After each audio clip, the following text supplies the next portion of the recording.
김동완의 경청 투어 지금 시작합니다. 안녕하십니까. 광주 전남 미래교육 희망포럼 대표 김동완입니다. 그동안 제가 많은 이야기를 했는데요. 앞으로는 우리 교육계 원로 또 선생님, 학부모님들에게 직접 저희 포럼에서 나누었던 주제들에 대해서 이야기를 경청하는 그런 시간을 가져보려고 합니다. 제가 지난 포럼 발족식에서 우리 미래교육이 불확실할수록 교육은 더욱 본질을 추구해야 된다. 그리고 교육의 본질은 사람과 사람을 사람답게 기르는 교육이다. 이런 말을 했습니다. 오늘은 바로 이 교육의 뜻, 의미부터 다시 정립하는 시간을 가져보고자 하는데요. 지난 1차 포럼 때 직접 좌장을 맡아주시면서 아주 예리한 정리 그리고 짧은 논평 속에서도 깊은 인상을 주셨던 우리 문덕근 회장님 모시고 말씀 들어보는 시간 갖도록 하겠습니다. 회장님 안녕하세요. 네, 반갑습니다. 예, 우리 퇴직 후에도 더 활발히 활동하시는 것 같아요. 회장님 본인 소개와 인사 말씀 우리 시청자분들께 직접 한번 해주시죠. 예, 반갑습니다. 또 광주 전남 미래 희망 포럼이 생겨가지고 제가 이런 또 좋은 자리에 섰습니다. 저는 현재 한국 효도의 전라남도 지부 일을 하고 있고요. 안동의 도산서원 선비문화수련원 지도원으로서 선비교육의 저변 확대를 위해서 일하고 있습니다. 정년을 하고 보니까 교육 발전을 위해서 미처 다하지 못하는 아쉬움이 진하게 남습니다. 그래서 저는 교육에 대해서 우리 말과 글에 대해서 어원적으로 접근해 보고자 하는 일을 많이 하고 있습니다. 특히 우리 교육은 서구 교육에 치우쳐 있습니다. 모든 기준을 이야기할 때 서구의 기준을 맞추고 우리나라의 교육을 이야기하기 때문에 우리 교육이 원시적이고 비과학적이고 버려야 할 그런 교육으로 오도되고 있다 이런 생각을 합니다. 동양 것이 우수하다 이런 것보다는 한쪽에만 서는 배타적인 관점을 우리는 경계해야 된다고 생각합니다. 그래서 앞으로는 좌로도 우로도 치우치지 않는 조화로운 교육운동이 벌어지고 있어서 정말로 다행스럽게 생각합니다. 그래서 지금 유치원, 초등학교, 중학교, 고등학교 교육에서 서양 위주로 가르치고 있기 때문에 우리 것을 모르고 있는 부분이 너무 많습니다. 정말 좋은 자리를 주셔서 감사합니다. 예. 학교에서는 이제 여러 학교 교장 선생님으로 그리고 교육장으로 또 이렇게 퇴직을 하셨잖아요. 그 이후에 보통 정년하시면 쉬실 줄 알았는데 더 열심히 활동을 하고 가신 것 같아요. 한국 효도회 회장을 전남지부 회장을 맡고 계신다고 하셨는데 한국 효도회라는 단체가 어떤 단체인지 조금 더 설명해 주실 수 있으실까요? 네, 한국 효도회는 이제 서울에가 중앙회가 있고요. 17개 시도 군 지역으로 이렇게 지회로 형성되어 있습니다. 근데 우리는 효라는 의미를 정치권에서 잘못 사용한 관계로 효라는 것은 조선시대나 있을 수 있는 교육이다 이렇게 지금 오도가 되고 있습니다. 효라는 것은 나와 모든 관계를 은혜로운 관계로 생각하는 것이 효거든요. 그래서 행복하게 살아가는 길을 안내하는 사회 운동이라고 이렇게 생각하면 좋을 것 같습니다. 그러면 이제 말씀이 나오셨으니까 저희가 교육을 이야기하기 전에 효라는 의미에 대해서 조금 더 깊이 있는 말씀을 해주시기 바랍니다. 예, 우리 문화를 황하 문명이라고 하고 서구 문화를 유목 문명이라고 합니다. 그러면 이 문명 자체가 생각하는 틀이 달라요.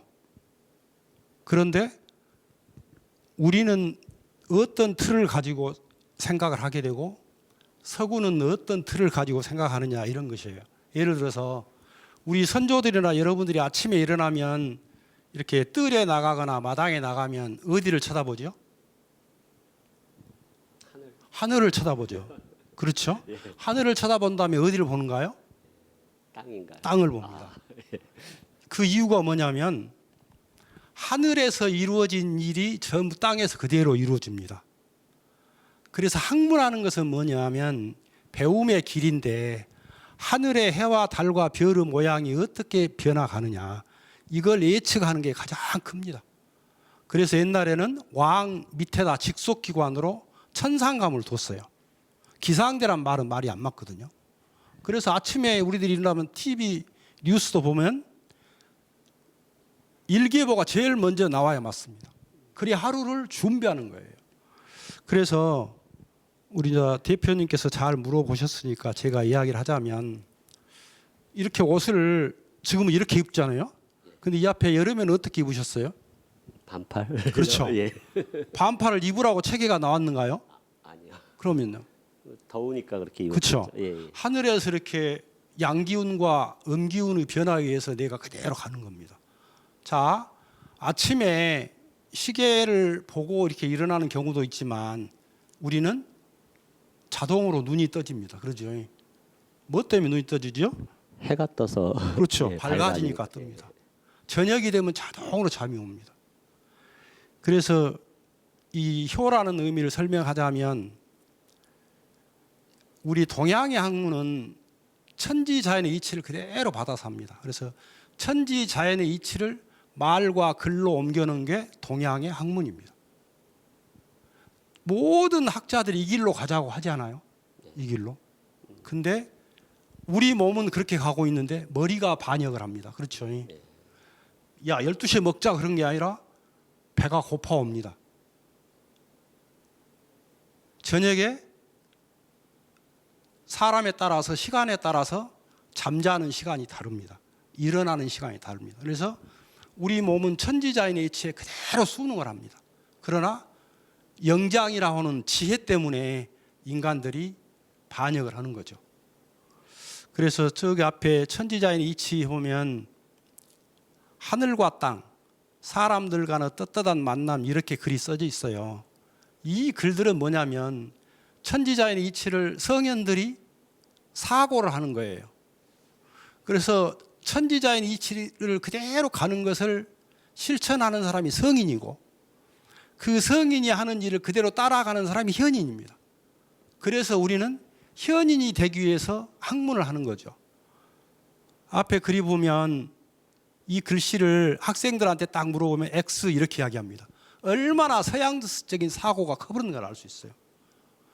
제가 그 3년 전에 모 초등학교에서 이렇게 애들을 한자를 가르쳤는데 애들이 정말 잘 외워요.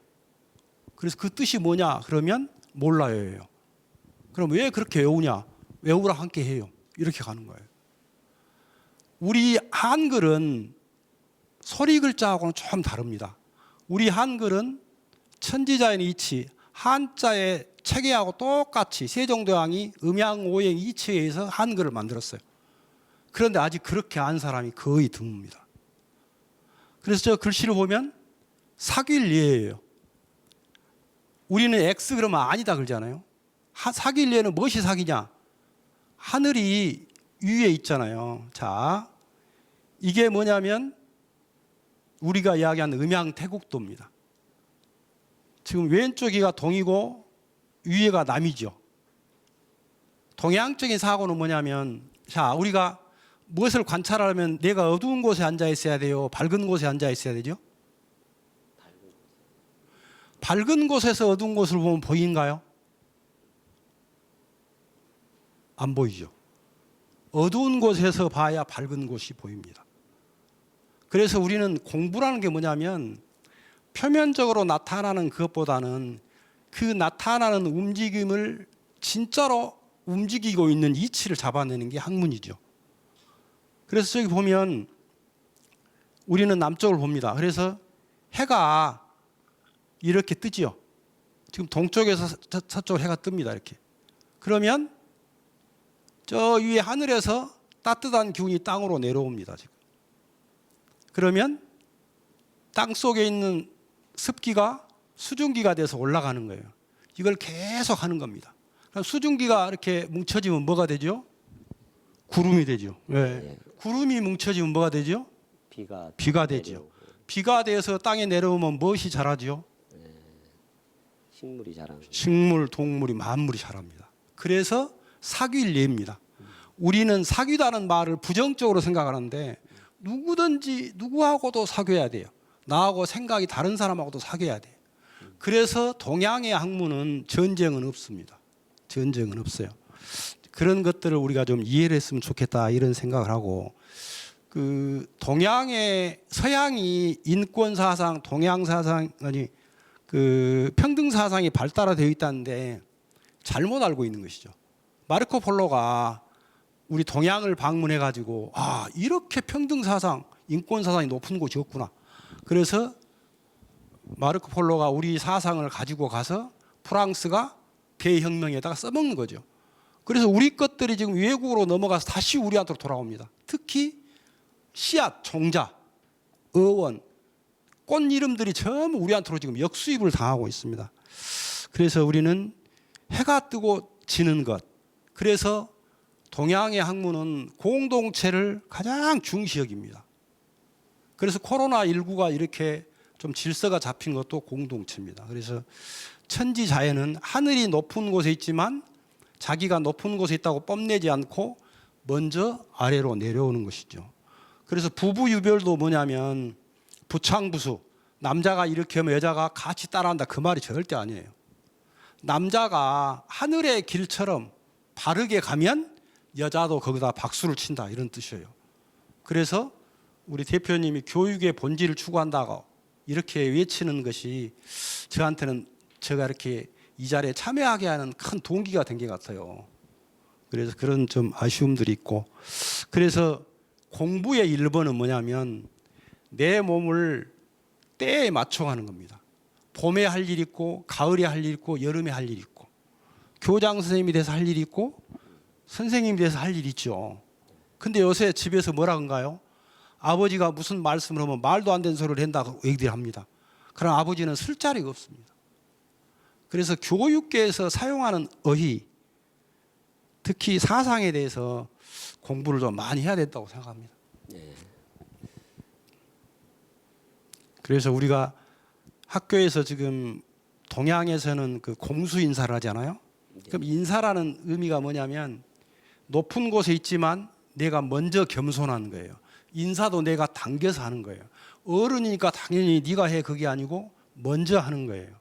남편이 퇴근해가지고 집에를 갔을 때 거실이 어지러져 있다.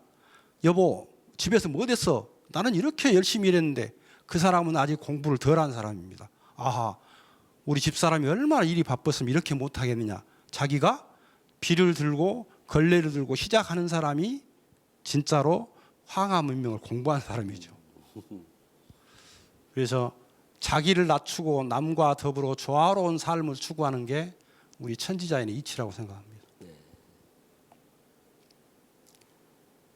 그래서 사람 인자를 보면 사람인인데 소리 나는 것을 어지린으로 했잖아요. 우리는 한자를 공부할 때 사람인, 어지린, 어질량 이렇게 쓰는데 이 의미들을 왜 거기다가 음을 그렇게 달았는가를 공부를 해야 됩니다. 그래서 왜 그렇게 했는가 이런 생각을 정말 많이 해야 되는 거죠. 지금 보통 그 시도교육청에서 자기들 성과를 냈을 때 얼마를 투입해서 이렇게 우리가 힘을 썼다 이렇게 홍보를 하고 있는데 그 사람들은 기억도 저는 모른다고 저는 감히 생각할 수 있을 것 같아요. 그래서 이 모든 삶은 조화입니다. 조화. 그래서 우리가 영국의 학자가 이렇게 실험을 했어요. 식물만 넣어보고 동물만 넣어보는데 절대 살지를 않아요. 식물과 동물이 함께 가야 삽니다. 근데 우리는 지금 그런 부분에 대해서 그 여기 대표님도 그렇고 모든 분들이 그런 의미를 좀 제대로 하면 우리 교육이 사라지지 않을까, 정말 살아가지 않을까 이런 생각을 합니다. 그래서 사람인도 마찬가지입니다. 사람인의 글자의 의미가 본래 저 파란 부분이 길잖아요. 어두운 부분에서 밝은 곳으로 나아간 것이 깁니다. 사람의 마음은 음양이에요. 그런데 밝은 곳이 길게 된 것이 사람입니다. 그래서 긍정적인 생각을 갖는 게 사람이죠. 그래서 오른쪽으로 가보면 들어가는 쪽이 길잖아요. 오른쪽에는 어두운 곳으로 들어간 거 길죠. 이런 사람은 들립이라고 합니다. 그래서 옛날에는 이 나무집 그 대문을 낼 때 밀고 들어갔나요? 당기고 들어갔나요? 밀고 들어가야 맞겠죠. 이렇게 당기면 나무 땅을 침범하는 것이죠. 근데 우리 아파트들은 요새 전부 이렇게 당기고 들어갑니다. 네, 그렇죠. 네. 그렇죠. 그래서 이런 것들이 지금 우리 문명하고 지금 유목문화 문명을 엄청 따라가고 있는 거죠. 예, 이런 것이 좀 우리가 앞으로 살아가는데 중요하다 이런 생각을 합니다. 그래서 이게 무슨 뜻이냐면 위에도 사귈래 아래도 사귈래죠. 예. 그래서 위에 사귈래는 하늘과 땅이 사귀는 거고 아래에 사귈래는 아까 이야기했죠. 학문이라는 것은 하늘과 땅이 사귀는 것을 그대로 본받아가기 때문에 인륜의 도리라고 합니다. 우리가 감성 교육을 엄청 강조하고 있잖아요. 예. 근데 공자는 2500년 전에 감성 교육을 이야기를 했어요. 우리는 감성을 지금 서양 학문에서 오는데 우리 오륜에서 오는 것이죠. 부자 유친. 아버지와 자식은 친해야 된다. 그래서 아버지에는 어떤 뜻이 들어있냐면 아버지는 언제나 자식을 칭찬할 준비가 돼 있어야 한다고 이야기를 하고 있어요. 엄하다고 이야기하는 것은 조선시대에 와서 좀 다시 돼버리는 거죠. 가장 친하고 그래서 자식한테 일을 시킬 때는 자식이 능력으로서 충분히 할 수 있는 일을 시켜서 부모는 대찬, 크게 칭찬하는 거죠. 그래서 이 효는 사귈래하고 사귈래가 합해진 글자입니다. 그래서 앞에 것은 천지자인 이치고 뒤에는 인간의 도리죠. 그래서 본받을 효로 이렇게 쓰고 있는 것이죠. 제가 혼자 계속 이야기를 할 수밖에 없나요? 아니 제가 축 빠져들고 있는데요. 그 결국은 천지자연의 이치를 사람의 도리를 따르는 게 본받을 효다. 네. 효라는 말 한마디에 이렇게 여러 가지가 담겨 있네요. 모든 게 다 담겨 있는 것 같아요. 그렇죠. 그래서 공자님은 1번이 사람하고 관계를 잘해야 되는데 사람하고 관계를 잘할 때 1번이 가족 간의 관계를 잘해야 된다는 것이죠. 그래서 학교에서 인사 잘하기를 배웠으면 그 실천을 어디 가서 해야 되냐면 집에 가서 하는 거죠. 부모님 앞에서.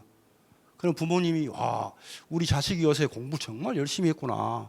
그래가지고 우리 아들 잘하네. 우리 딸 잘하네. 그러면 듣는 아들, 딸이 즐겁고 부모가 즐겁고 가정이 화목하는 것이죠. 그래서 우리가 가화만사성이라고 이렇게 쓰는데 그 앞에 글자를 지금 잃어버리고 안 쓰고 있기 때문에 왜 가화만사성이 이루어지는지를 몰라요. 자효 쌍친낙이에요. 자식이 천지자인의 이치에 따라서 인간의 도리를 다하면 쌍친, 엄마 아빠가 아주 즐거워한다. 그래서 우리 가정이 모든 것이 잘 돌아간다 이런 뜻이거든요. 이게 앞에 것을 잊어버리고 하는 거죠. 그래서 이 효라는 것은 가르침하고 배움에 모두가 들어가 있어요. 그러니까 우리가 효를 가면 일방적으로 이렇게 자식이 부모한테 한다 이런 사고를 갖고 있는데 먼저 부모가 자식한테 자애로워야 돼요. 사랑을 베풀어야 돼요. 그래서 옛날에는 자식이 이렇게 늦게까지 공부를 하면 내가 너를 제대로 먹이도 못 했는데 좀 자라. 그런데 자다가 자식이 일어나 보니까 엄마는 정화솥도 놓고 장독도 해서 자기 자식 잘 되라고 빌고 있는 거예요. 그걸 배우면서 내가 엄마 덕분에 이렇게 크고 있구나. 이런 걸 배우는 것이죠. 그래서 효의 의미가 아주 큽니다. 근데 이제 대표님이 이제 어디 가서 효 이야기하면 아직은 사람들이 그것이 안 돼가지고 저분은 상당히 젊으신데 또 새로운 뜻도 크신데 왜 조선시대 이야기를 하고 있을까 이런 생각들을 할 수도 있어요. 근데 인대까지 지금도 많은 사람들 입에서 회자되고 있다는 그 까닭을 한번 생각해 봐야 되는 거죠. 아니 제가 효를 강조했더니 네. 저 친구는 나이는 50대인데 사상이 70대라서 제가 깜짝 놀랐는데 사실 효라는 게 많이 제가 돌아다니다 보면 네. 가장 기본적으로 우리가 어릴 때는 배워왔던 건데 요즘 교육이 굉장히 발달하거든요. 학문이 발달하고 아이들을 많이 가르친다 그러는데 오히려 어른들은 아이들이 버릇없다, 예절없다. 특히 이제 효를 강조하는 것이 마치 무슨 꼰대 이렇게 네. 젊은이들 네. 이런 식으로 이야기를 들었는데 사실은 그 말뜻에 천지자연의 이치라든가 바로 교육이 다 담겨 있네요. 그렇지. 인간의. 그것을 안 다음에 글 공부를 해라고 딱 돼 있어요. 그래서 퇴계 이황 선생은 자식한테 가장 하지 말할 것이 다교입니다. 많은 걸 가르치지 마라. 사람 됨만 가르치면 된다. 그래서 퇴계 이황 선생은 이렇게 자식들을 이렇게 절에다가 공부를 시켰어요. 근데 좋은 자기 친구가 오면 자식들한테 연락을 해가지고 반드시 오게 합니다. 그래서 스승과 제자 사이를 이렇게 맺어주는 거예요. 요새 우리나라는 어쩐가요? 자식하고 부모가 이야기를 하고 있다가 친구가 오면 너 들어가. 아빠 친구가 이렇게 가지 않아요? 그래서 왜 그 옛날에 가문들이 이렇게 쭉 지금까지 이렇게 많은 사람들이 입이 칭송하고 있는가 이런 걸 좀 고민해 봤으면 쓰겠다는 생각을 정말 많이 합니다. 그래서 그 학교에서도 이렇게 몸, 마음 그러면 몸, 마음이란 말이 어디서 왔는가를 몰라요. 몸이란 말은 모임의 준말이에요. 아버지와 어머니의 모임의 준말이에요. 그러면 자동적으로 뿌리 교육이 되는 거죠. 나라의 뿌리는 뭐냐면 백성이에요. 학교도 선생님이 아니 애들이 없으면 선생님이 계실 필요가 없죠. 그래서 그런 부분에 대해서 그 좀 우리 현장에서 연수가 좀 이루어졌으면 좋겠다 하는 생각을 정말 많이 합니다.